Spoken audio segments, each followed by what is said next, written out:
ఈరోజు చర్ల CPM party మల్లకంపి ఆధ్వర్యంలో విషయం ఏంటంటే చర్ల మండలానికి సంబంధించి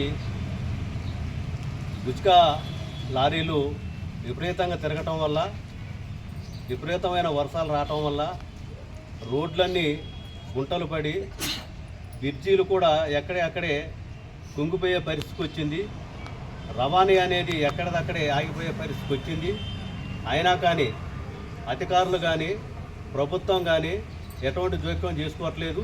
ఇది మంచి పద్ధతి కాదు. ఇది ఎందుకోనంటే ఉచిత ర్యాంపులు అనేవి డెవలప్మెంట్ పేరుతోటి చెప్పి రేత్రి లేకుండా పగలు లేకోకుండా ఇష్టాసారకంగా తోలటం వల్ల రోజుకు కనీసం 100-150 లారీలు తిరగటం వల్ల రోడ్లన్నీ ఎక్కడికక్కడికి కుంగిపోయి చాలా తీవ్రమైనటువంటి నష్టం జరుగుతూ ఉన్నది.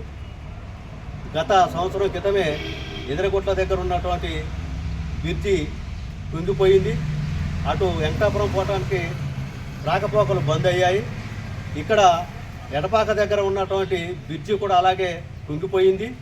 అయినా అటు కూడా ఇప్పుడు రాకపోకలు బంద్ అయ్యాయి. కాబట్టి కలెక్టర్ గారు, ఎంఆర్ఓ గారు, ఉన్నత అధికారులు దక్షిణమే విషయాన్ని గుర్తించి ఈ ఉసుక పనులని కనీసం 2-3 నెలల వరకు ఆఫ్ చేయాలని చెప్పేసి సిపిఎం పార్టీకి డిమాండ్ చేస్తూ ఉన్నాం. ఎందుకు అనంటే ఆరోగ్యరీత్యా ఏదైనా వచ్చినా కూడా హాస్పిటల్కి పోయే పరిస్థితి లేకోకుండా అయినాయి, దారులను బంద్ అయినాయి. కాబట్టి ఇప్పటికైనా అధికారులు గుర్తించాలి. ముఖ్యంగా కలెక్టర్ గారు దీని మీద జోక్యం చేసుకొని దక్షిణ కర్తవ్యంగా దీన్ని భావించి చర్యలు తీసుకోవాలని చెప్పేసి చెబుతూ మేము ఈ సమావేశాన్ని ముగిస్తాం.